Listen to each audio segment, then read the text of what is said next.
todos tenemos un superpoder, el de proteger nuestra agua. Si ves una fuga en la calle o en tu colonia, no pases de largo. Conviértete en un héroe local. Reportarla es más fácil que nunca. Solo toma tu celular y envía la ubicación o una foto por WhatsApp.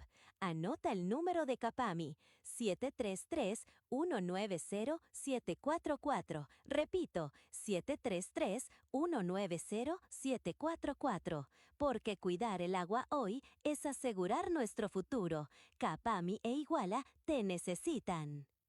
Iguala, en nuestra ciudad todos tenemos un superpoder, el de proteger nuestra agua. Si ves una fuga en la calle o en tu colonia, no pases de largo.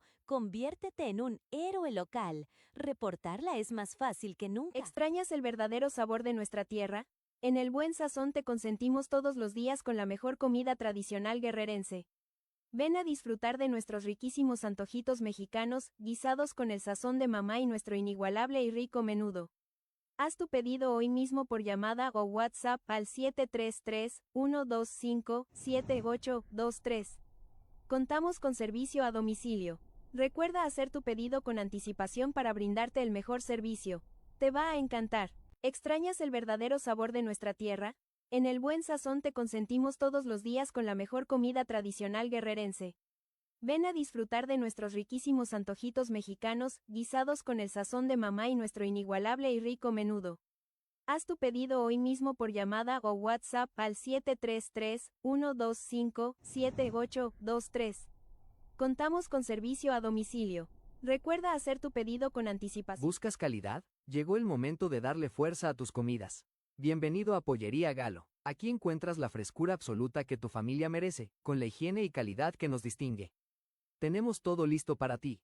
Pollo entero, pechuga aplanada, pierna y muslo, o unas ricas fajitas. No busques más. Compruébalo tú mismo con el pollo más fuerte de Iguala. Visítanos en el local 206, al interior del mercado municipal, o haz tu pedido directo por WhatsApp al 733-33-29272. Te esperamos. ¿Buscas calidad? Llegó el momento de darle fuerza a tus comidas. Bienvenido a Pollería Galo. Aquí encuentras la frescura absoluta que tu familia merece, con la higiene y calidad que nos distingue. Tenemos todo listo para ti. Pollo entero, pechuga aplanada, pierna y muslo, o unas ricas fajitas. No busques más. Compruébalo tú mismo con el pollo más fuerte de Iguala. Visítanos en el local 206, al interior del mercado municipal, o haz tu pedido directo por WhatsApp al 733-33-29272. Te esperamos. ¿Buscas calidad? Llegó el momento de darle fuerza a tus comidas. Iguala, en nuestra ciudad todos tenemos un superpoder, el de proteger nuestra agua. Si ves una fuga en la calle o en tu colonia, no pases de largo. Conviértete en un héroe local. Reportarla es más fácil que nunca. Solo toma tu celular y envía la ubicación o una foto por WhatsApp. Anota el número de Capami, 733-190-744. Repito, 733. ¿Extrañas el verdadero sabor de nuestra tierra? En El Buen Sazón te consentimos todos los días con la mejor comida tradicional guerrerense. Ven a disfrutar de nuestros riquísimos antojitos mexicanos, guisados con el sazón de mamá y nuestro inigualable y rico menudo. Haz tu pedido hoy mismo por llamada o WhatsApp al 733-125-7823. Contamos con servicio a domicilio. Recuerda hacer tu pedido con anticipación para brindarte el mejor servicio. Te va a encantar. ¿Extrañas el verdadero sabor de nuestra tierra? En El Buen Sazón te consentimos todos los días con la mejor comida tradicional guerrerense. Ven a disfrutar de nuestros riquísimos antojitos mexicanos, guisados con el sazón de mamá y nuestro inigualable y rico menudo. Haz tu pedido hoy mismo por llamada o WhatsApp al 733-125-7823. Contamos con servicio a domicilio. Recuerda hacer tu pedido con anticipación para brindarte el mejor servicio. Te va a encantar. ¿Extrañas el verdadero sabor de nuestra tierra? ¿Buscas calidad? Llegó el momento de darle fuerza a tus comidas. Bienvenido a Pollería Galo. Aquí encuentras la frescura absoluta que tu familia merece, con la higiene y calidad que nos distingue. Tenemos todo listo para ti. Pollo entero, pechuga aplanada, pierna y muslo, o unas ricas. Amigos, nuevamente nos encontramos el día de hoy en este programa Aventura, un programa de Guerrero Profundo, estrategia de sucesión y más allá de la luz. El día de hoy me enorgullece estar aquí con la compañía del maestro e historiador, precisamente parte cronista de la ciudad, del maestro Guillermo de la Cruz. Maestro, bienvenido nuevamente a este programa, que ya es la tercera vez.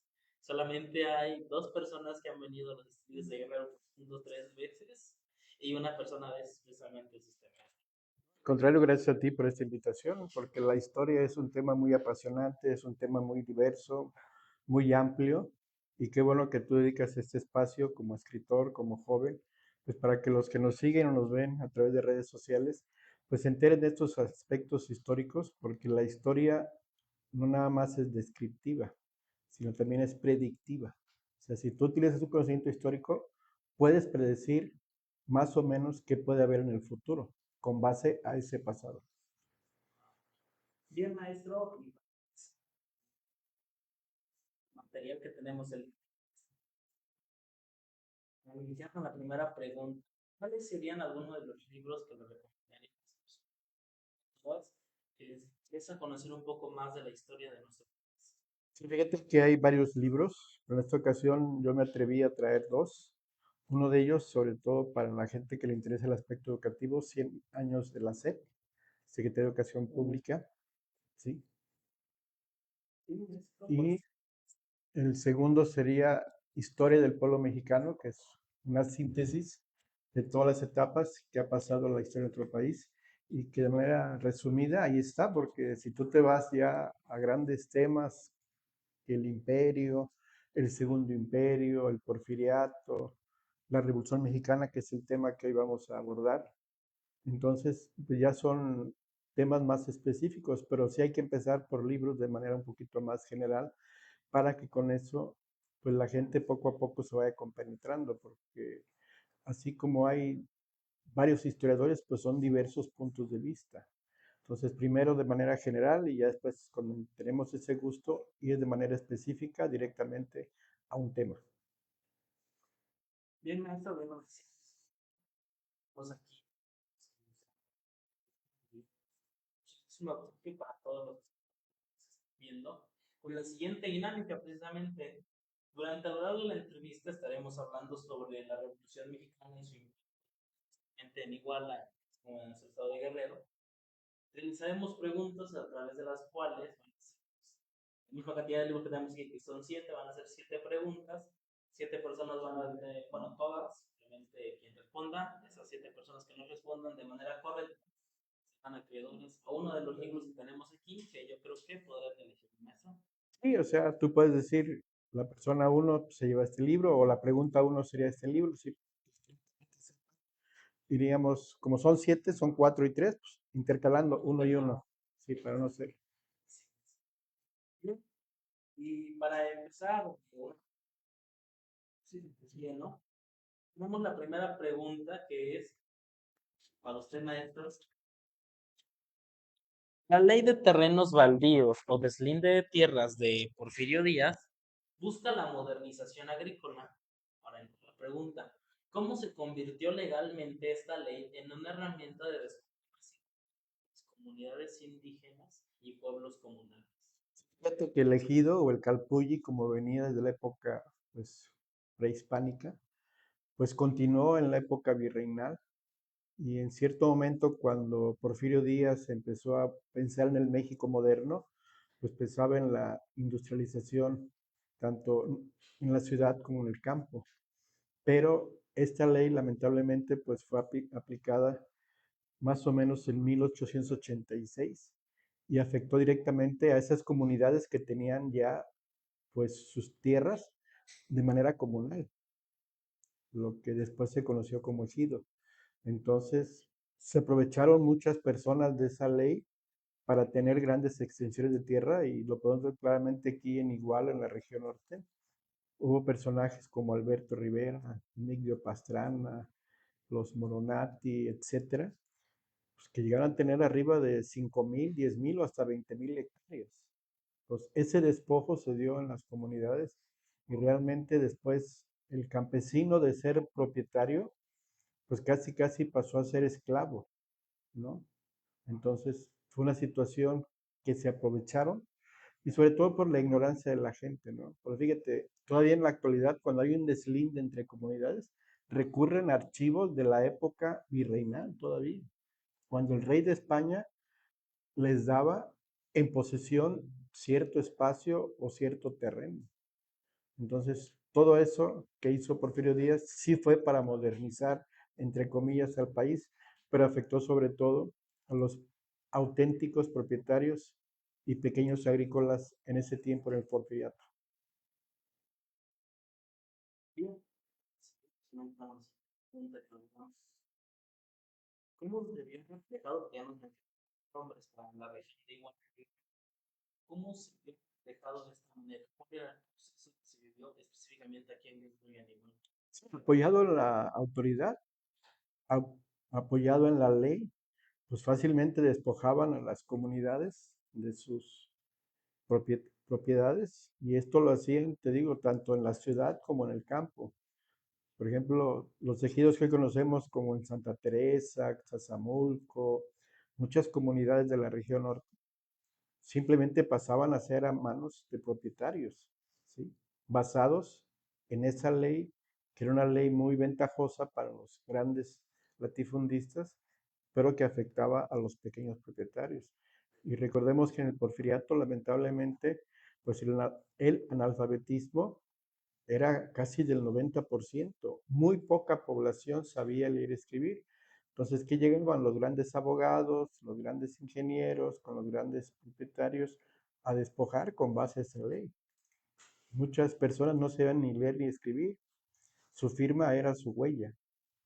Entonces, pues con todo eso, poco a poco nuestro país se fue fraccionando en grandes latifundios y, te digo, el pequeño propietario pasó a ser esclavo o peón de hacienda, como se llamaba en ese tiempo, para trabajar por un mísero salario y que fue cuando empiezan en algunas haciendas, sobre todo las azucareras que había en Morelos, una que fue aquí en Guerrero, Atlistac, municipio de Cocula, y que las tiendas de raya pues, era otra forma de explotación, ¿no?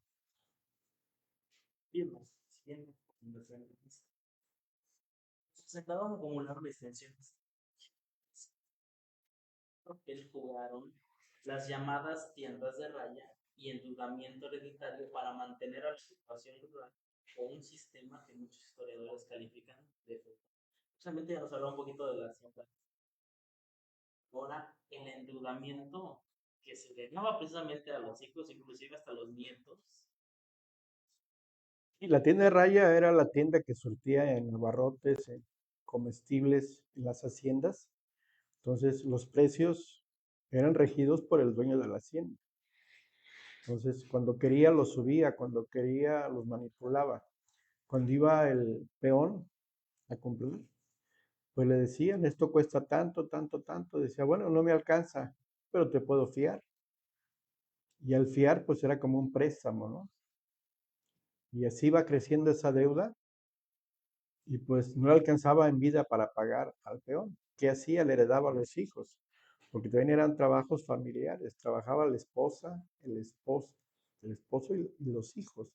Entonces, en esa época era primordial tener arriba de 10 hijos para que todos trabajaran, para que todos fueran peones y era una forma de sobrevivir, ¿sí? A esa explotación que, repito, se dio sobre todo en las haciendas azucareras, donde los peones con esas tiendas de raya prácticamente hipotecaban su futuro, no eran dueños ni de la casa donde vivían y mal comían y mal vivían.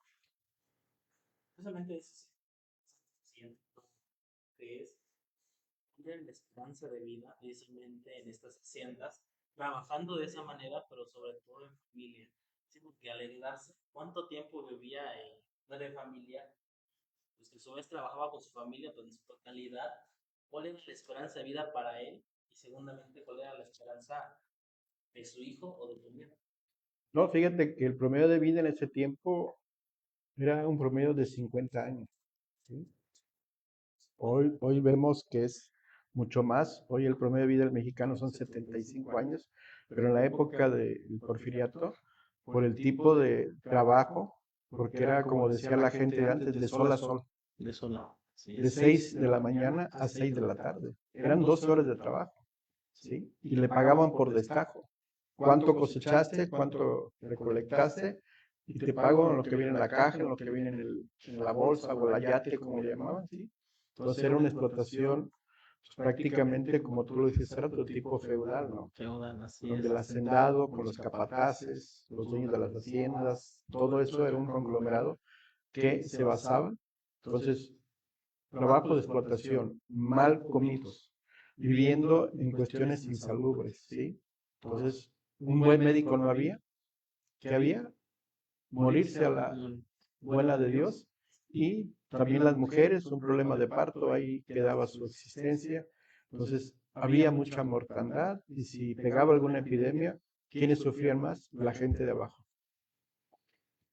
Bien, si tuviéramos que elegir un solo detonante económico para el estallido de 1910, ¿fue la concentración de la tierra en manos de unos pocos hacendados o la dependencia absoluta del capital extranjero? Fíjate que este fenómeno de la Revolución Mexicana pues se da en varios aspectos. Aquí en el sur, el problema ¿cuál fue? La tierra, que fue pues, la máxima de Emiliano Zapata, de que la tierra es de quien la trabaja, ¿no? Pero si nos vamos ya al norte, pues ahí ya empezaba a haber fábricas. Recordemos las huelgas de Río Blanco, ¿sí?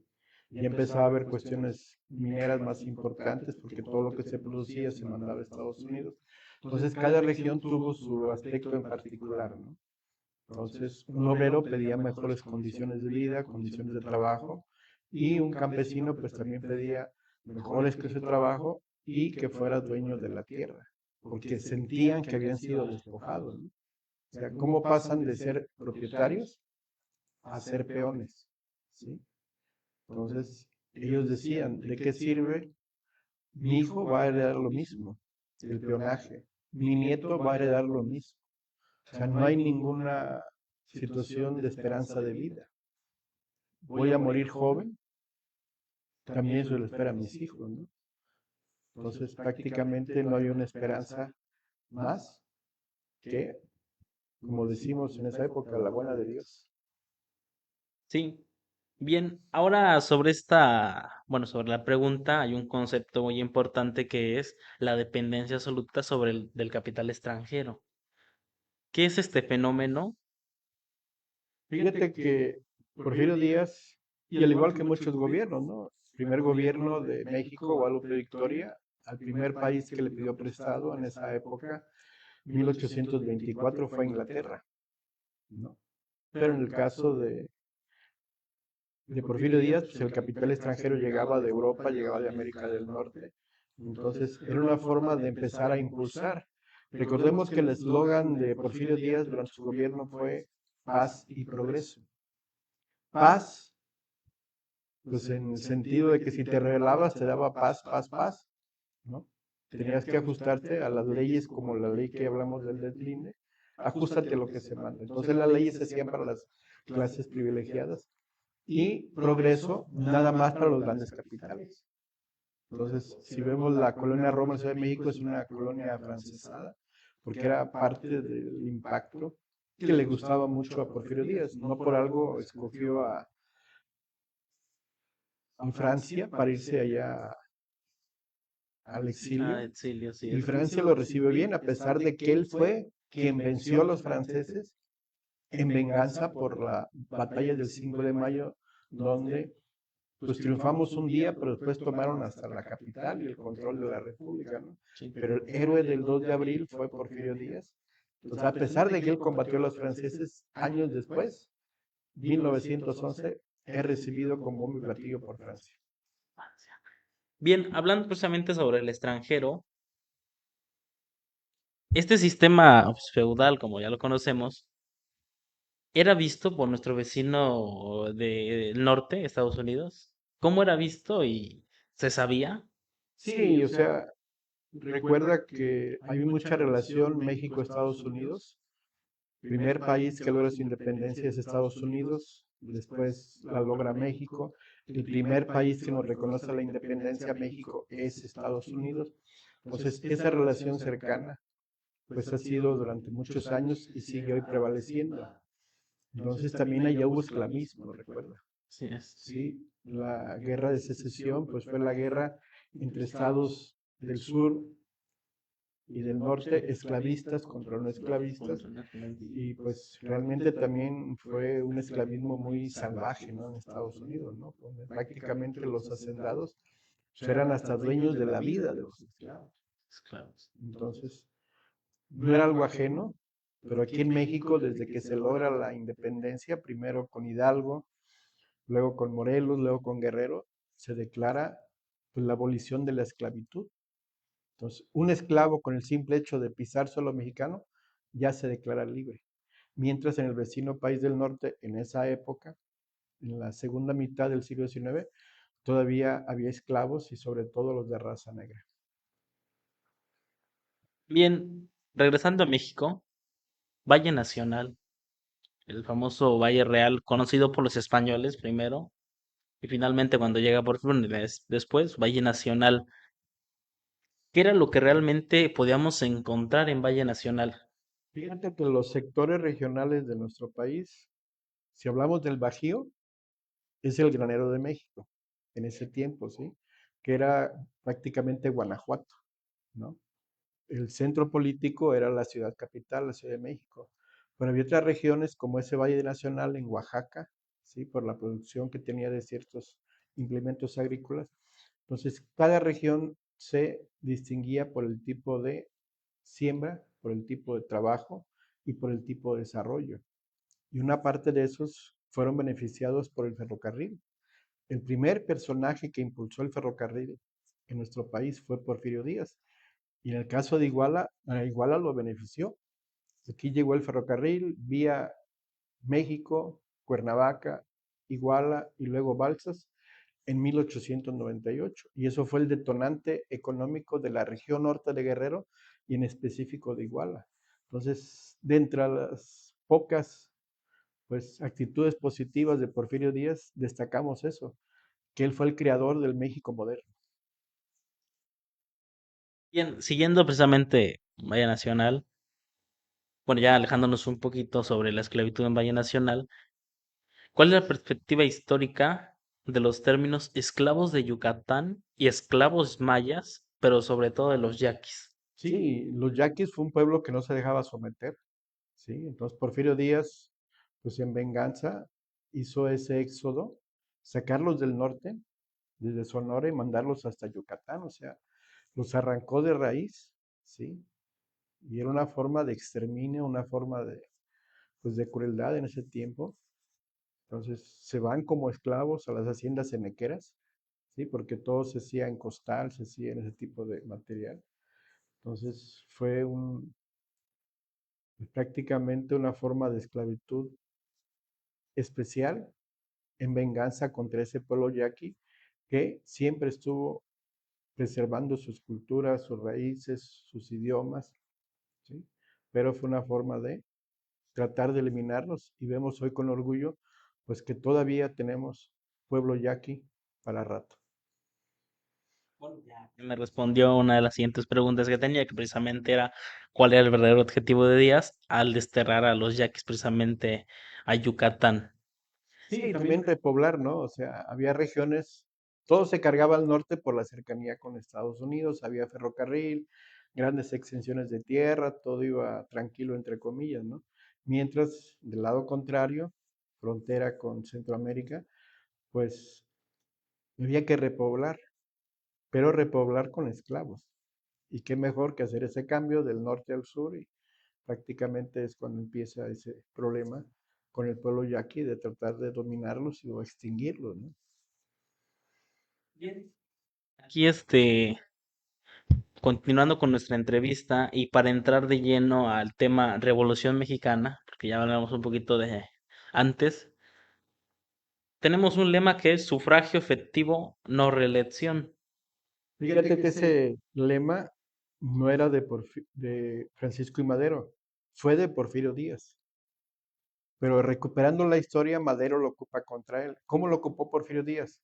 Cuando Porfirio Díaz empieza a ser hombre importante, a partir de que te dije, fue el héroe del 2 de abril, el personaje del momento, por haber derrotado a los franceses, terminar el Segundo Imperio, recuperar Puebla, la Ciudad de México, etcétera, pues él quiere ser presidente de la República, pero su principal paisano, porque los dos eran de Oaxaca y oponente, Benito Juárez. Entonces buscó la forma con el plan de Tustepec, pero Benito Juárez también era el presidente del momento, porque a raíz de que tuvo su presidencia pues casi itinerante o hasta el exilio cuando se fue allá a Estados Unidos, pues no perdió el control del país, ¿no? O sea, él supo dirigir y controlar la república.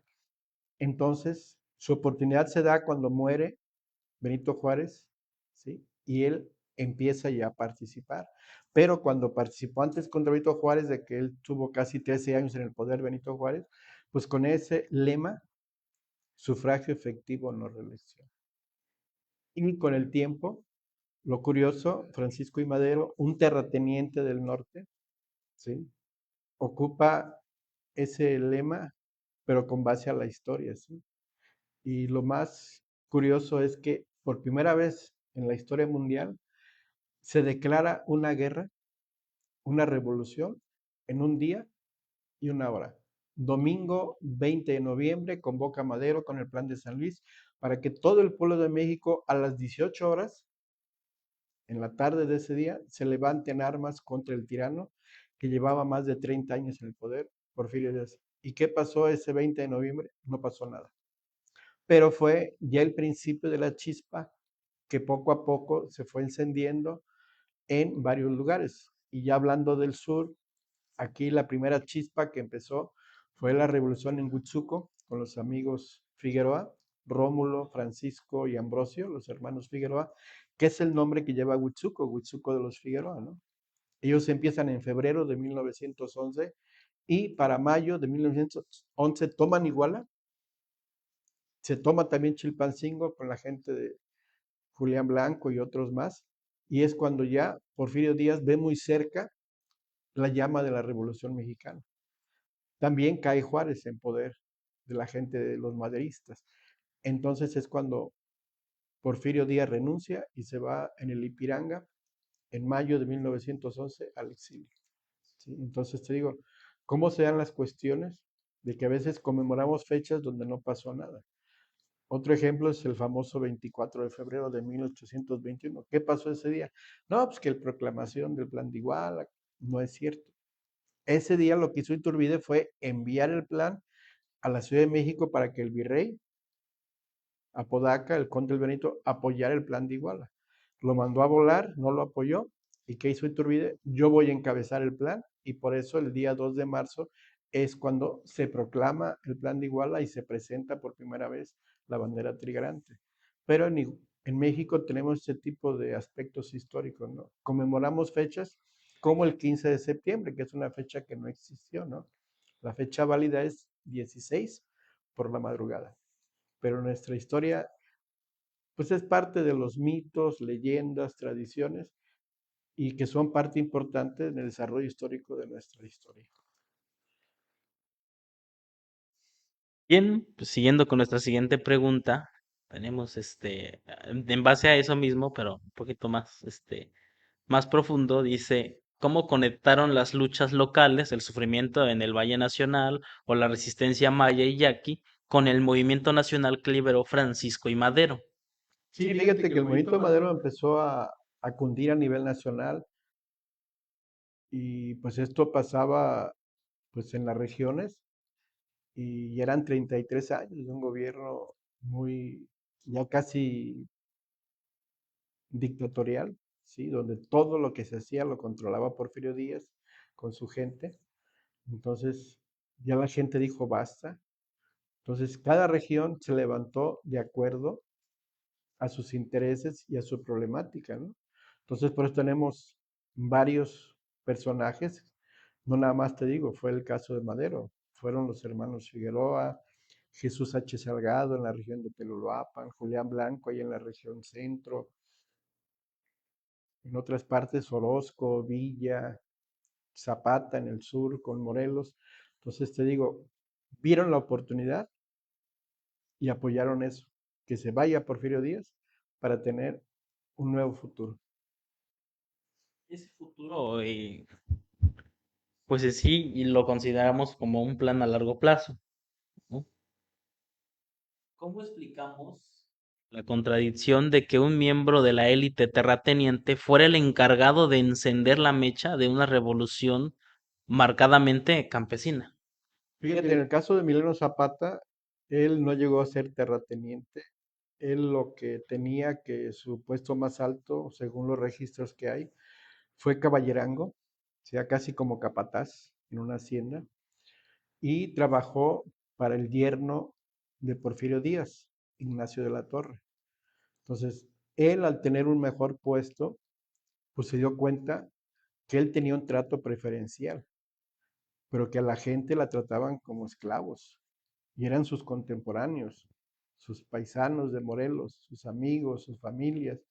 Entonces, él tuvo la disyuntiva, o me porto como los de arriba, ya que tengo beneficios, cercanía y todo eso, o apoyo a los de abajo. Y fue cuando, con el plan de Ayala, pues fue su principal propuesta y que de hecho fue lo que benefició a muchos pueblos de esa región de Morelos, de Guerrero y otros estados con el reparto agrario, ¿no? Comunidades enteras, después de la Revolución del Triunfo, a partir de la década de los 20, se empiezan a crearse los ejidos. Los primeros ejidos aquí en Iguala, pues fue en Zacacoyuca, otros en Tepecuacuilco, ¿sí? Donde a las personas les daban ya títulos de propiedad. Y fíjate, fue un triunfo de la Revolución Mexicana. Te doy el título, pero no lo puedes vender. Lo puedes heredar a tu familia. O sea, cómo se protegió al ejido, que hasta con el tiempo, cuando llega Carlos Salinas, pues todo eso lo privatiza. Y hoy vemos que muchos ejidos que había aquí en Iguala, en otros lugares, pues ya son fraccionamientos, lamentablemente, ¿no? Entonces se están disminuyendo las tierras agrícolas y están surgiendo nuevos núcleos poblacionales. Yo cuando era niño, todo lo que era la Juan Álvarez, la Perpetuo Socorro, pues eran tierras de labor, se sembraba melón, se sembraba maíz, calabaza, frijol, angú también se llegó a sembrar. Pero ahorita no, ya todo es mancha urbana. ¿Ves? Antes de pasar a nuestra siguiente pregunta, ¿qué le parece si entramos en materia de los libros? En esta ocasión vamos a sacar este primero, que es el de 100 años de la Secretaría de Educación Pública, precisamente. Viene nuevecito, de empaque, Sí, con su envoltura. Para lanzar la primera pregunta, maestro, yo le invito a que sea usted quien, también como quien patrocina estos libros, quien los trae precisamente, le pido que usted haga esa pregunta para nuestro público. Ya nuestro público, quien conteste, se puede llevar en esta ocasión, pues este libro. Bueno, pues en la primera, ¿qué le parece que pueda elegir uno de los que dos tenemos aquí? no, vamos a hablar de esta de una vez. La Revolución Mexicana tuvo su triunfo con la Constitución de 1917. ¿Qué artículo le da prioridad al aspecto educativo en la Constitución del 17? Díganos qué artículo fue, específicamente lo educativo en la Constitución, y dándonos el número del artículo, se lleva usted ese primer libro. Ahí en la página de Facebook o en tu... ¿De Facebook o sí, en el mismo en vivo que nos estén comentando Ujú. la respuesta correspondiente, correcta, y ya será acreedor de este libro que tenemos aquí. Bien, lo vamos a poner por aquí. Sí, vamos a esperar a ver quién para dar a conocer el nombre de la El nombre. persona que está participando y se interesa por este material. Nombre lógico. Bien, siguiendo con nuestra entrevista previa, se suele simplificar la Revolución Mexicana con un solo movimiento, pero personajes como Emiliano Zapata, precisamente que hablamos, Daniel Ayala y Venustiano Carranza, tenían visiones del país completamente distintas. ¿Cuál era la raíz de la desconfianza mutua entre el constitucionalismo del norte y el agrarismo del sur? Fíjate que la primera división, enfrentamiento se dio entre Zapata y Madero. O sea, Madero triunfa y viene al sur, viene en junio de 1911. Primera ciudad que visita es Cuernavaca, aquí en el sur, y ahí se entrevista con Zapata le pide que deponga las armas y que después va a ver lo del reparto agrario. Llega a Guerrero y se entrevista con Ambrosio, con Francisco y con Rómulo Figueroa, pero cuando ve que Zapata no acepta, que se rebela, Zapata quería eso, que la tierra es de quien la trabaja. ¿Y qué hizo Madero? En lugar de apoyarlo, pues nombró a Ambrosio Figueroa como gobernador de Morelos y le dijo tajantemente, derrota a Zapata. Entonces, esa unión que hubo al principio de maderistas y zapatistas, pues se rompió. Y eso fue un factor que sucedió en muchos aspectos y regiones del país. Villistas, huertistas, obregonistas, zapatistas, maderistas, todas las facciones al final pues se volvieron grupos en pugna, porque cada quien luchaba sus intereses. ¿Por qué no le interesaba a Madero el reparto agrario? Pues porque él era terrateniente. O sea, cómo iba a ir en contra de lo que él tenía, lo que él poseía. Pero Zapata decía que era lo más viable para la gente y era por lo que él luchaba, el reparto agrario. Entonces, al final de cuentas, pues te digo, y muchos líderes revolucionarios que te he nombrado cayeron asesinados por sus problemas que tenían con los revolucionarios de su tiempo, pero de bando contrario. ¿Sí? Hay una imagen muy notoria cuando se sentó Villa y Zapata en la silla presidencial, ¿no? Después del pacto de Xochimilco. ¿Pero qué pasó? Nada más se sentaron y se regresaron cada quien. Entonces, como que faltó un poquito más de visión política, hubieran tomado el poder, pero no dijeron, ya, aquí estamos y nos vamos, ¿no? Entonces, son aspectos que el historiador trata de interpretar por qué a veces las personas que están cerca ya de tomar el control del poder político deciden no hacerlo. Así pasó con Hidalgo. Hidalgo llegó casi hasta la Ciudad de México. ¿Y qué hizo? Dio media vuelta y se retiró.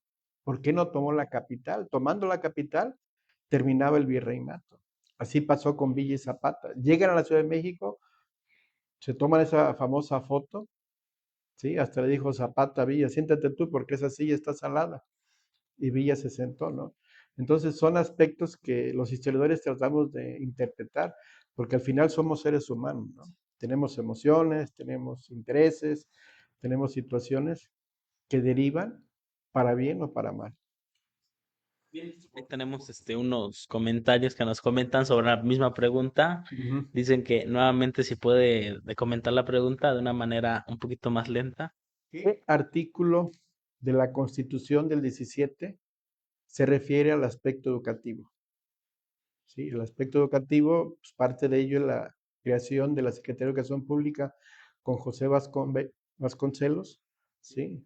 Entonces, ¿qué artículo de la Constitución Política Mexicana se refiere específicamente al aspecto de la educación? Sabemos que hay del trabajo, sabemos que hay de la tierra, pero uno de ellos es relativo a la educación. ¿Qué artículo de nuestra Constitución se refiere o señala el aspecto educativo? Bien, digo, tenemos dos amigos, que uno de ellos también creo que os ha a él, que lo está comentando. Saludo. Para nuestro amigo José. Y asimismo nos comenta Kimie Rosas, dice, muy interesante sobre la historia. Saludos. Gracias.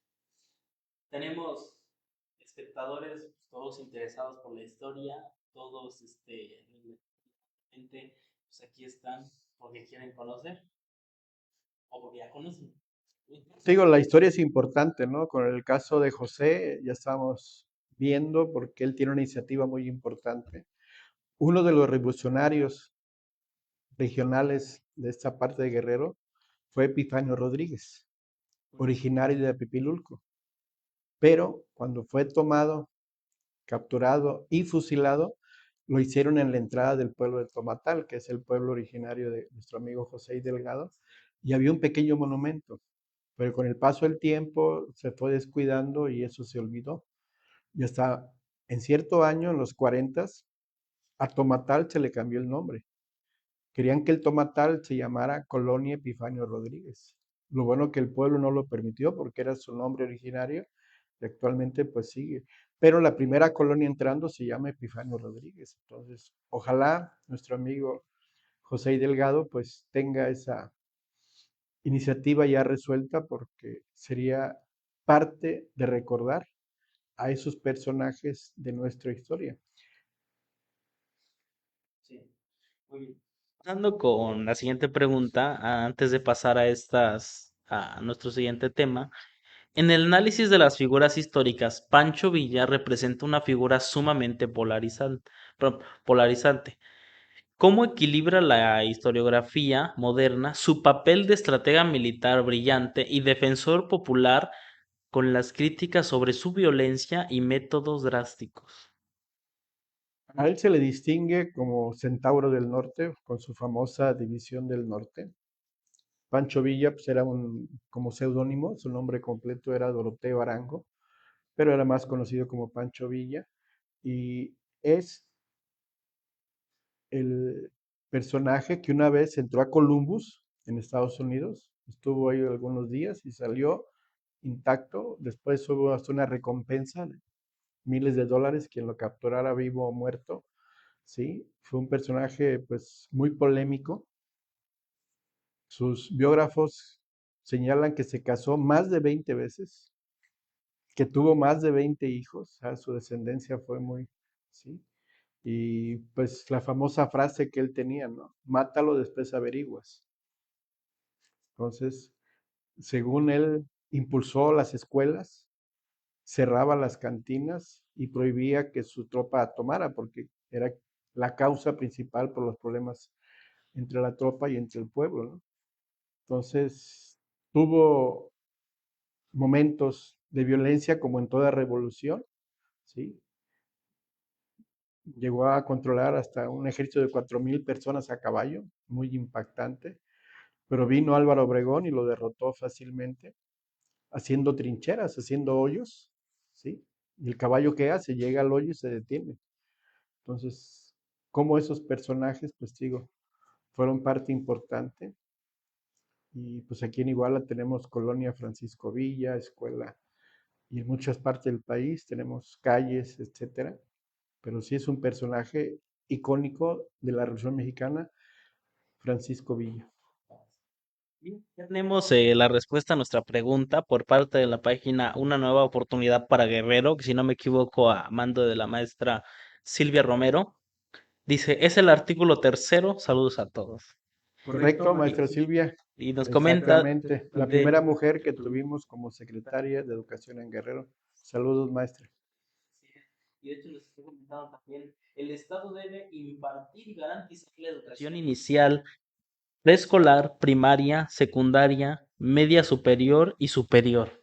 Es correcto, es obligación del Estado y la maestra también, Silvia, tocó el honor de ser la maestra fundadora del primer CENDI, el CENDI número 3 en Guerrero. Así que gracias, maestra, por participar. Ya tiene su libro de 100 años de la SEP. Bien, y entrando nuevamente a este aspecto de las preguntas, porque ahora nos sacamos, oh, no, libro. Bueno, otra pregunta para llevarse el libro, esta vez con el libro Historia del Pueblo Mexicano. Sí, cuando se conmemoró el bicentenario de la consumación de la independencia de México, este libro fue editado, 2021. Vino nuestro presidente de la República en ese tiempo, Andrés Manuel López Obrador, aquí a Iguala. Pero por primera vez visita Iguala un 24 de febrero un presidente extranjero. Díganos, por favor, el nombre del presidente extranjero que vino con López Obrador a Iguala el 24 de febrero de 2021 y se llevará este libro. Muy gratos recuerdos, yo recuerdo esa fecha, recuerdo. Lamentablemente no tuvo la importancia porque todavía estamos en el COVID, si te acuerdas. Había vallas, no había mucho contacto, pero fue el primer presidente porque todos los anteriores, desde Echeverría, Felipe Calderón, Peña Nieto, Miguel de la Madrid, venían nada más por la bandera. Y en el caso del presidente López Obrador, él conmemoró los dos hechos importantes, Plan de Iguala y Bandera. Y qué bueno que conmemoró el Plan de Iguala, porque gracias al Plan de Iguala tuvimos independencia, tuvimos la primera bandera de tres colores, la trigarante, y el primer ejército mexicano, el de las tres garantías. Entonces, el documento importante es el Plan de Iguala y se deriva en lo que decía. Bien, entonces ya tenemos esta pregunta, la cual quien la responda será acreedor La de... repito para que vayan viendo qué presidente extranjero acompañó a López Obrador aquí en la visita oficial a Iguala con motivo del bicentenario de la consumación de la independencia de México el 24 de febrero de 2021, por favor. ¿Qué presidente extranjero? Ya tenemos la respuesta A ver. de Victoria Sotelo Cano, precisamente, quien respondió a nuestra pregunta, la primera pregunta, pero respondió ya después de la maestra Silvia, que ahorita ya le está respondiendo esta pregunta, que dice, el presidente extranjero que acompañó a Andrés Manuel López Obrador en Iguala el 24 de febrero del 2021 fue el entonces presidente de Argentina, Alberto Fernández. Correcto, sí. En Argentina nada más tiene un apellido, el paterno, no hay materno. Por eso es Alberto Fernández de ahí. Tenemos a Diego Armando Maradona, a Lionel Messi y muchos más que ahorita con el Mundial recordamos. Entonces, felicidades. Victoria, Victoria Sotelo Cano, que ya van 2 libros, ya nos van quedan 5. bien. Se fue muy rápido el libro, la pregunta. Para que no nos vayamos sobre el tiempo, ¿qué le parece que sacamos a tercera pregunta? Dejamos en suspenso. Y por ahí, solicito a producción que si responden dos a la vez, me digan quién fue el primero, o la primera. Ya que estamos hablando de educación, vamos a hablar de Iguala.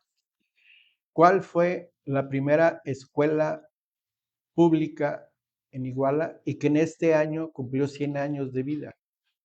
Hay una escuela primaria, primera escuela pública, que en marzo de este año cumplió 100 años de existencia. Es la escuela ya centenaria, ¿sí? Es una escuela muy conocida.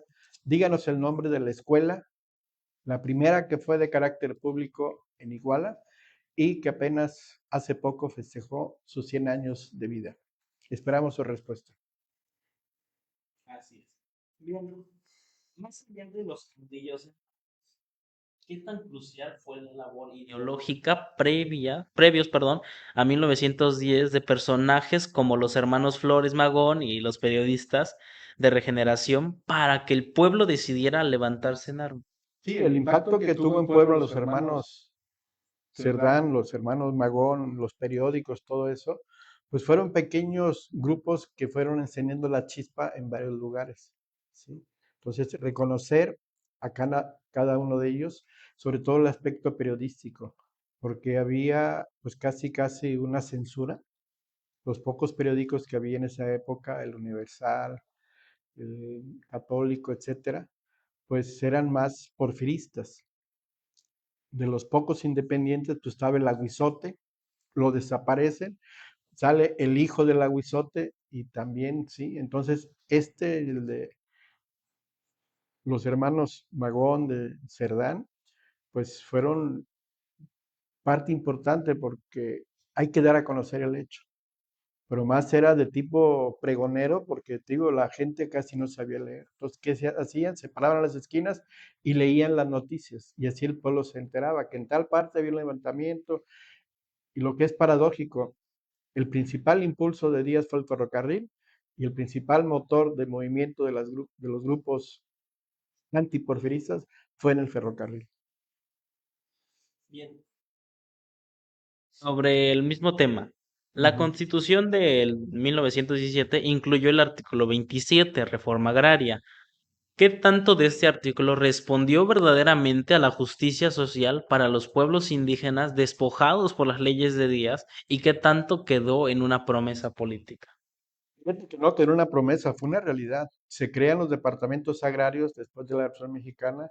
Y te digo, en el caso de Guerrero, los primeros ejidos fueron poblaciones importantes y se anotaba la comunidad y realmente a todos les tocó, porque lamentablemente con la Revolución Mexicana, con el tiempo de duración de vida de una persona en ese tiempo, pues estaban casi ya diezmadas las poblaciones. Entonces, fíjate que el reparto agrario se dio no nada más en una vez. Después vinieron los hijos y también a los hijos les tocó. Entonces, hasta 3 veces en una comunidad hubo reparto agrario. Y todo eso está registrado en el periódico oficial del estado de Guerrero. Así que muchas familias afortunadamente tuvieron ya un pedazo de tierra propio con documentos donde podían sembrar y podían trabajar, sobre todo de temporal, ¿no? Casi muy pocas de riego en la parte de Guerrero, pero te digo, fue regresar a lo que sus ancestros tuvieron, pequeñas propiedades. Entonces, el ejido fue una conquista principal en el artículo 27, como tú lo manejas, de la reforma agraria, para recompensar esa lucha que tuvieron los agraristas, enarbolada por Zapata, de que la tierra es de quien la trabaja. Para no dejar atrás los comentarios y precisamente las respuestas a las preguntas, ya tenemos respuesta a la pregunta que hicimos, que fue, ¿cuál fue la primera escuela pública en Iguala que este año cumplió 100 años de vida? Tenemos la respuesta de Fabián Mena Salgado, que dice la primaria Nicolás Bravo. Correcto, Fabián, te llevas tu libro, ¿sí? Un libro más que se va de la Secretaría de Educación Pública. Gracias por participar. Y sí, efectivamente, en este año se vistió de fiesta nuestra primaria Nicolás Bravo, que hoy tiene 2 turnos, pero en su momento, pues fue la primera escuela de tipo federal, porque la primera estatal fue lo que hoy conocemos como el estado de Guerrero, ¿sí? Entonces, felicidades y ahorita decimos cuál va a ser la siguiente pregunta. Así es, ya a los ganadores les estoy enviando una solicitud de amistad. Bueno, en el caso de la página de la maestra Silvia, estoy siguiendo la página. Bien, igualmente para no quedarnos atrás con las preguntas, maestro, que le parece si pasamos con la siguiente pregunta. Sí, fíjate que dentro de la historia del pueblo mexicano, pues hay bastantes personajes, sí. Y pues hablar de todos ellos nos llevaría mucho tiempo, pero en específico tenemos uno que nos dio el nombre al estado. Nuestro estado se llama Guerrero. Pero para quien me diga el nombre completo de nuestro personaje que le da el nombre a nuestro estado, los 2 nombres que tuvo y los 2 apellidos. Todos sabemos el nombre y el apellido, ¿sí?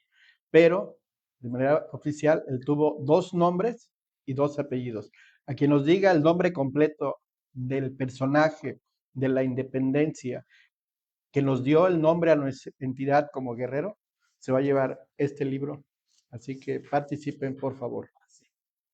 Bien, siguiendo nuevamente con la entrevista. Tras la caída de Díaz y la muerte de ¿qué pasó con la clase de los hacendados? Fueron completamente erradicados económicamente, lograron mutar hacia la nueva burguesía política de México. Fíjate que muchos subsistieron, ¿eh? Hubo grandes familias como los Escandón, etcétera, que pues tenían, parte de buenas tierras, pues buenas inversiones en industrias, ¿no? Entonces supieron cómo invertir su capital y cómo seguir trabajando, pero otros perdieron todo, ¿no? Entonces ya depende la cuestión personal o familiar de cada uno de ellos. Aquí en Iguala prácticamente, pues, al quedar sin nada, ellos, pues algunos no tuvieron herederos, no tuvieron familia, y todo eso se fue perdiendo, ¿no? Pero la mayoría de sus tierras fueron confiscadas con base al artículo 27. Y te digo, pues nomás Alberto Rivera tenía como arriba de 30,000 hectáreas, ¿no? Y algunas eran poblados completos, ¿no? Que tenía en Metlapa, tenía en Tomatal, tenía en Sazamulco, en Coacoyula, etcétera, ¿no? Entonces, con el reparto agrario, todo eso lo perdieron, ¿no? Sí, a pesar de que las viudas reclamaban, pues realmente no les tocó nada. Y todavía de la última persona que me acuerdo que tuvo grandes extensiones de tierra aquí en Iguala fue la señora Isabel Rueda, que fue parte de esas familias herederas de la Revolución Mexicana que lograron subsistir, ¿no? Pero ya eran terrenos pues, casi, casi, pues no para sembrar, le llamaban de agostadero, etcétera, ¿no? O cerros, de acuerdo a la orografía, pues elevaciones muy altas, ¿no? Que nada más nacen huizaches y arbustos, etcétera, ¿no? Pero sí, las mejores tierras regresaron en su momento a los campesinos. Una consecuencia devastadora de la revolución fue el costo humano. La demografía se redujo drásticamente entre bajas en combate, hambrunas y la epidemia de influenza. ¿Cuánto tiempo le tomó a México recuperarse social y económicamente de este vacío? Sí, casi para 1930 la población estaba disminuida, pero te digo, esa costumbre y tradición que a ti no te tocó, pero las familias mínimo 10 hijos, ¿eh? Ahora ni hijos quieren tener, ¿no? Entonces se pensaba en eso. Tengo mi parcela, tengo mi propiedad, está un poco grande. ¿Quién me va a ayudar? Los hijos. Entonces, ¿qué hacían? El hijo, hombre, se iba al campo con el papá. Las mujeres, las niñas se quedaban en casa ayudando a la mamá y formándose como mujeres en el quehacer, en la cocina. Y ellas en la tarde, en la mañana llevaban el almuerzo y la comida a los papás, ¿no? Porque la gente se iba y se quedaba ya todo el día prácticamente, ¿no? Entonces era una forma de cómo el núcleo familiar ayudaba al sostenimiento, ¿no? Entonces era una forma de cómo poco a poco se fue implementando que entre más hijos tengas, más apoyo tienes. Pero hoy es todo lo contrario. Hoy la cuestión demográfica se calcula que para 2030 seremos un pueblo adulto, que seremos más los mayores y un poco menos los jóvenes, ¿no? Y eso es un desequilibrio que lo estamos viendo en Europa, en Japón, que realmente afecta. ¿Y qué hacen esos pueblos? Pues están recibiendo a inmigrantes. Ve el mundial, equipos de fútbol europeo, la mitad son gente de color, porque son hijos de inmigrantes, ¿no? O sea, ellos son anglosajones, son de raza blanca, pero los inmigrantes están llegando y dominando, ¿no? Y el fútbol es un caso claro de cómo está sucediendo, de que ellos no quieren tener hijos, pero las familias que emigran están llegando y tienen de 5 para arriba, ¿no? Bueno, ya entiendo. No en partidos políticos, pero esto basta la pregunta. Con la creación del PNR, antecesor del PRI precisamente, en los años 20 y 30 se institucionalizó la revolución. ¿Qué puede decir que el nuevo Estado cumplió? Perdón, ¿se puede decir que el nuevo Estado cumplió las demandas de los campesinos e indígenas o simplemente utilizó su causa para legitimitarse en el poder? Fíjate que el gobierno o los grupos en el poder ocupan la historia para justificar su forma de gobierno, para justificar su llegada al poder. Y eso lo hizo el PRI. El nombre lo dice, Partido Revolucionario Institucional. Es un partido emanado de la revolución. O sea, ocuparon esa historia para consolidarse en el poder. Y hoy lo vemos con el partido actual en el poder. Se llama de la Cuarta Transformación. Ellos dicen que antes hubo 3 transformaciones: la independencia, la reforma y la Revolución Mexicana. Entonces, ahora justifican históricamente su llegada al poder como que es la cuarta revolución. Entonces, te digo, siempre que hay un grupo en el poder, ocupa la historia a su modo de ver para justificarse y permanecer en el poder. El PRI lo hizo en su momento muy bien, ya pasó su época, ahora tenemos otro grupo político, algún día podrá cambiarse, solo el tiempo lo dirá, pero entre más estemos informados de la historia, sabremos a dónde vamos. Bien, nuevamente tenemos otra pregunta que es, regresándonos un poquito, ¿cuál era la diferencia entre precisamente los grupos que hablábamos anteriormente de los villistas, zapatistas, sobre estos grupos? ¿Cuál era esa diferencia? ¿Por qué se denominaban cada uno como un grupo distinto? Sobre todo para darse identidad, ¿no? O sea, el nombre por sí solo, y lo vemos políticamente, ¿no? O sea, de acuerdo al nombre, de acuerdo al apellido, se van autonombrándose. Entonces, esto es una parte de la tradición política, pero en el caso de nuestro país, pues vemos que la Revolución Mexicana al principio creó un Estado social. ¿Qué significa un Estado social? Que se preocupa por su sociedad. Y sí se preocupó porque empezó a ver lo de la educación, empezó a ver lo del reparto agrario, empezó a ver lo de la ley del trabajo. O sea, buenas conquistas se fueron dando con el tiempo. Pero cuando llega tiempos modernos y que empieza a haber influencia extranjera, es cuando empieza el cambio. Todo lo que era social se empieza a privatizar, ¿sí? Entonces ya el gobierno no es dueño de algunas empresas, ¿sí? Ya las empieza a vender. Y eso afecta porque no hay recursos económicos para el pueblo.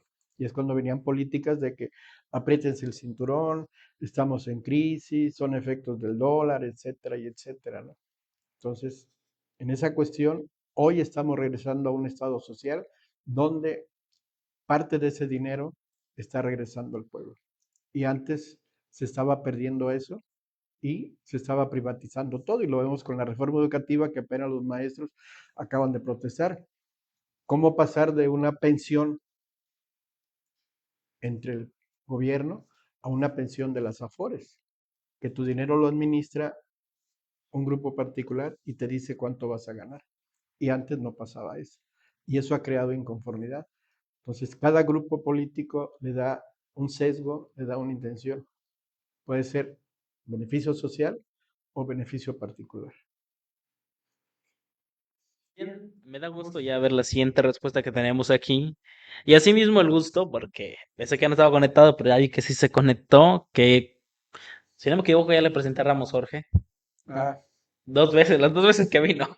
sí, sí, sí, Bueno, sí. ya lo conoce nuevamente uno de los seguidores más fieles a este programa, quien precisamente es que nos está que nos está mandando la respuesta. ¿Qué dice? Dice Vicente Ramón Guerrero Saldaña. Correcto, sí, es el nombre completo de nuestro personaje, sí, de acuerdo a su acta de bautizo que está allí en la parroquia de Tisla, sí, de San Martín de Tours, así se llama el santo. Por cierto, estuve en Tisla el día de antier y fuimos a presentar un libro.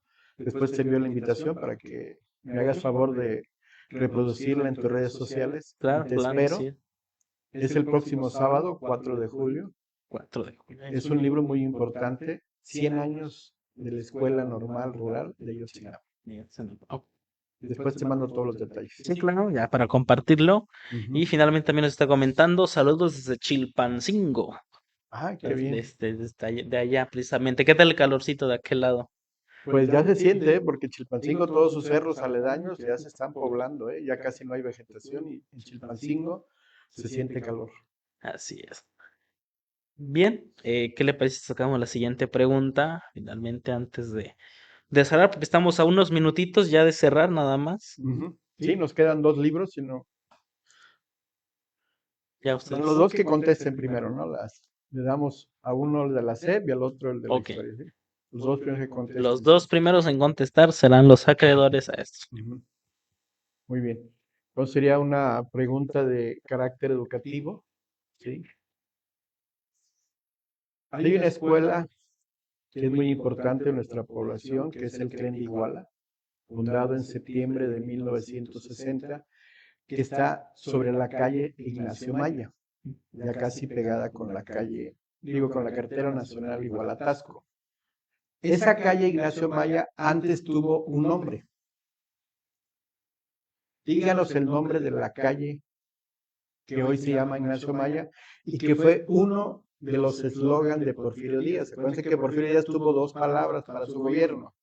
Una de esas palabras llevaba el nombre de la calle hoy llamada Ignacio Maya, que su nombre correcto es Ignacio Domingo Maya Herrera, por cierto, un revolucionario zapatista, igualteco y muy importante, llegó a ser general de confianza de Emiliano Zapata. ¿Qué nombre tenía la calle Ignacio Maya antes? Y que repito, era uno de los 2 eslogans que tenía Porfirio Díaz durante su gobierno. A las 2 personas que nos A contesten, las les dos damos. primeras, así es. Muy bien. Bien, entonces les haremos llegar el flyer para esta invitación que nos hace el maestro Guillermo y todos los datos correspondientes al evento. Eso va a ser el próximo sábado 4 de julio, de que 8 días, 11 de la mañana, ¿sí? Así como fue el evento del maestro Juan Sánchez Andraga, que por cierto está un poquito delicado de salud. Le enviamos la buena vibra al maestro Juanito para que se recupere pronto y lo tengamos, como siempre, activo, dispuesto y presto a trabajar por la cultura en Guerrero. También aprovecho para mandar un saludo al arquitecto David Gama, también expresamente felicitarlo por su cumpleaños. El día de hoy estuvo en su fiesta. pues felicitarlo, igualmente mandarle un saludo, igualmente al licenciado Julio César Subillagarrios, con quien tuve la oportunidad de compartir algunas palabras. Bien, como siempre lo digo, hidrátense mucho, se siente la temperatura alta. Hoy sí no es el cielo se está nublando, como otras veces lo menciono. No, no, y sí, nos está dando sabroso. Está el sol dando sabroso. Ok. Bien, entonces nuevamente recordarles, pues hidratarse mucho. Ya estábamos entrando, ya entramos a temporada de lluvia, si no me equivoco. No, ya empezamos temprano, desde el mes de mayo, a veces por la cuestión del cambio climático empieza hasta junio. Y si tú ves el calendario eclesiástico, pues el 15 de mayo es día de San Isidro Labrador, que es el comienzo de las lluvias de acuerdo al calendario eclesiástico. Y su terminación es el 4 de octubre, con el cordonazo de San Francisco. San Francisco se quita su túnica, sacude el cordón y con el cordón sueltan unas gotas. Son las últimas gotas que se está despidiendo la temporada de lluvias. Entonces, de acuerdo a la cuestión católica, es de mayo a octubre. Pero a veces nos ha tocado desde junio hasta casi noviembre. ¿Sí? Lo bueno que la gente de campo es muy sabia, ¿eh? Ve la luna, ve los astros, ve las primeras lluvias, ve las cabañuelas, que son los primeros días de enero. O sea, la gente del campo sabia por naturaleza. Así es. Bien, ya para cerrar finalmente nuestra entrevista, tenemos una pregunta que es algo ambigua, repetida a lo anterior que teníamos en una de las preguntas, que dice, si evaluamos las causas, tierra, libertad, derechos laborales, frente a las consecuencias actuales, considera que la Revolución Mexicana fue un movimiento exitoso que transformó la estructura de la opresión o quedó como una tarea inconclusa, perdón, para las comunidades más vulnerables del país. Después de cada revolución hay avances, pero avances para ciertos grupos y para otros grupos es más lento. Entonces, ojalá una revolución fuera el avance general. Pero lamentablemente, siempre, desde mi punto de vista, las revoluciones las hacen los grupos de la clase media, porque quieren acceder al poder de la clase alta y utilizan a la clase baja para lograr ese fin. Entonces, ya que utilizaron a la clase baja, se olvidan de ella a veces. Es el problema de muchas revoluciones. Pero cuando vemos que una revolución en sí beneficia a la clase baja para que supere y llegue a ser por lo menos más cercano a la clase media, ya es un avance, ¿sí? Pero si la gente sigue siendo pobre a pesar de una revolución, entonces no hubo ningún cambio. Nada más fue un quítate tú porque yo voy. Bueno, igualmente recordarles que tenemos la pregunta sobre la mesa, así que las dos primeras personas que la contesten serán acreedores o acreedoras a estos dos libros que tenemos. Nombre de la calle que hoy se llama Ignacio Maya, antes cómo se llamó y que fue uno de los dos eslogan que tuvo Porfirio Díaz en su gobierno. Una palabra, voy a dar el tip para que más o menos era paz. Y lo dije hace rato. ¿Cuál es esa palabra que se llamaba así la calle antes que fuera Ignacio Maya? También comienza con P. Y creo que está en la bandera de Brasil también, si no mal recuerdo. Bien. Sí, termina el programa, ojalá y te la manden por Facebook y tú tienes esa libertad de dar los dos libros, yo te voy a dar la palabra, pero no antes porque si no va a ser ya. Ah, sí, sí, claro. Igualmente, para la dinámica de los libros, para los ganadores, al momento de la entrega, bueno, después de que tengan el libro en sus manos, van a compartirnos una fotografía donde no es necesario que salga su rostro, únicamente el libro, donde sea notable que se está leyendo con dos condiciones. Yo siempre lo he dicho, para que una lectura sea agradable, siempre tenemos que consentir a nuestros cinco sentidos. Correcto. Los oídos, que es la misma escucha, la misma lectura, el olfato, que el olfato va a ser la bebida que los acompañe, desde un café. Entonces, el libro lo vamos a tener, lo van a tener ustedes y lo van a, en la fotografía, al momento que se ve que se lo van leyendo, que lo estén acompañando de su bebida preferida, pero sobre todo de una bebida que los hidrate. Fíjate, dijiste algo importante, el olfato. Muchos que estamos a la antigua, no se compara el olor de un libro nuevo a un libro digital. Entonces, todavía tenemos esa costumbre. Parece cuando comprábamos el periódico El Correo, el Excelsior, nos gustaba ese aroma a tinta de imprenta, ¿sí? Entonces, por el olfato también entra esa sensación, el oído, la vista, y ya el cerebro procesa todo eso.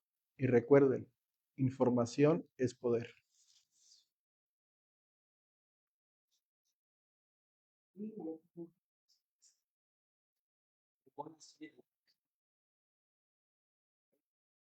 Estamos viendo que nos dice calle Progreso. Es correcto. Entonces ya tenemos para Iguala Soy, me parece que ya sigo la página, si no me equivoco, y si no, ya estoy siguiendo la página. Vamos Sí, bien. tú llévate el control, por favor, y lo entregas. Y si no puedes tú desplazarte o ellos desplazar, puedes quedar. El próximo sábado nos vemos a las 11 en el Museo de la Bandera. Reciben su libro y se quedan a presenciar otro interesante libro sobre los 100 años de la normal rural de Ayotzinapa que lleva por nombre de un maestro, Raúl Isidro Burgos. Puede ser ahí. Tú ponte de acuerdo con ellos, ¿no? Ok. Entonces, esa va a ser la dinámica, ya se las mencioné. Y ya para cerrar finalmente, maestro, siempre lo he dicho, la tinta vita donde el escritor se inspira y lo vemos claramente. Pero el día de hoy, sobre todo, lo que vemos es reflejado la historia y la identidad que tenemos precisamente como mexicanos, ¿no? Sí, nuestra historia es muy rica, muy variada y te digo, hay pueblos que han perdido su historia, ¿sí? Porque borraron sus pueblos originarios. Es el caso de Estados Unidos, que sus antiguos pueblos originarios, los Sioux, los Comanches, Apaches, los tienen en reservaciones, ¿sí? Y aquí no, aquí tratamos de incorporarlos, pero respetando su cultura, sus tradiciones, su lengua, ¿sí? Que eso es lo importante. Entonces, esa riqueza cultural de México se ve en el vestido, se ve en la comida, se ve en la lengua, se ve en las tradiciones. Entonces, por eso mucha gente le gusta venir a México, porque si tú vas igual la comes de una forma y con el simple hecho de irte a Tasco, que está aquí a media hora, comes de otra forma. Y si vas a Chilpancingo, de otra forma. Si vas a Tizla, con otro aroma, con otro sabor. Esa es la riqueza. Y encuentras artesanías muy distintas. En Iguala, la Ciudad del Oro. En Tasco, la Ciudad de la Plata. Si vas a Chilpancingo, pues con el pozole, los jueves, el ceviche los viernes, los tacos ahogados, que es una tradición muy importante de Chilpancingo. Entonces digo, cada lugar tiene su característica y esa representación cultural es la riqueza que tenemos ante cualquier país del mundo. Como México, no hay dos. Como México Unidos. Y nos despedimos de ustedes finalmente, esperando, falta una respuesta nuevamente para que nos... Ya la dijimos Ah, bueno, es cierto, con el que ganó, pero no importa. Nos atenemos. nos detenemos, sí. Si alguien la escuchó y quiere ganarse un libro, nomás repita la palabra La que ya. palabra, así es. Y con esa nos sentimos halagados por ver el programa, por escucharnos. Y recuerden que con estos programas estamos enriqueciendo la cultura de nuestra sociedad. Muchísimas gracias a todos los que nos estuvieron viendo. Igualmente agradecerle Guerrero Profundo, Estrategias del Sur, más allá del aula. Y bien, mencionar también lo siguiente, importante, dice, ya es oficial, México y Ecuador se enfrentarán en los 16avos de final de la Copa del Mundo 2026. El esperado encuentro se disputa este martes 30 de junio a las 7 de la noche, tiempo Centro México. El equipo de Guerrero Profundo les desea éxito, todo el apoyo para el Tri, precisamente, en toda esta nueva batalla rumbo a los octavos de final. Tiene todo para ganar, está en su casa, con su gente, con su público, y que sea un evento deportivo, porque algunos ya están mezclando la política, ¿no? Como no hay buenas relaciones México-Ecuador, pero eso es punto y aparte. Que los políticos se arreglen entre ellos, pero que el fútbol nos hermane como hasta hoy nos está hermanando, ¿sí? Entonces, es un partido de fútbol, no va a pasar de ahí, y como mexicanos deseamos que gane México. Ya ganamos 3 partidos. No, estamos muy bien, entonces, y por ejemplo, a esa promoción que es muy interesante, ¿no? De una aplicación, ¿no? De que si pagas todo con la tarjeta y México es campeón mundial, el 100% se te regresa. Entonces, ¿cómo ese deporte, si tú ves casi toda la propaganda de comida, de bebida, de ropa, todo gira en un balón? Bien, nuevamente nos despedimos de ustedes, agradecemos, finalmente nos despedimos y recuerden que la tinta habita donde el escritor se inspira. Bueno, ya. Buenas Buenas tardes. tardes. Iguala, en nuestra ciudad todos tenemos un superpoder, el de proteger nuestra agua.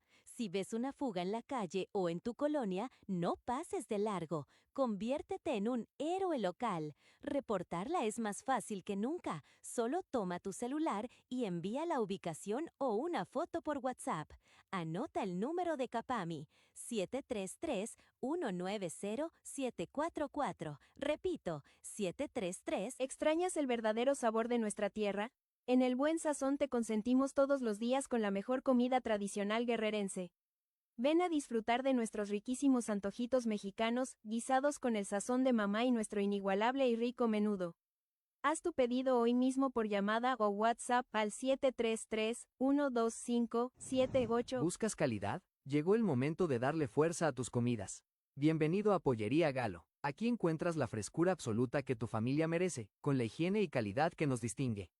Tenemos todo listo para ti. Pollo entero, pechuga aplanada, pierna y muslo, o unas ricas fajitas. No busques más. Compruébalo tú mismo con el pollo más fuerte de Iguala. Visítanos en el local 206, al interior del mercado municipal, o haz tu pedido directo por WhatsApp al 733 33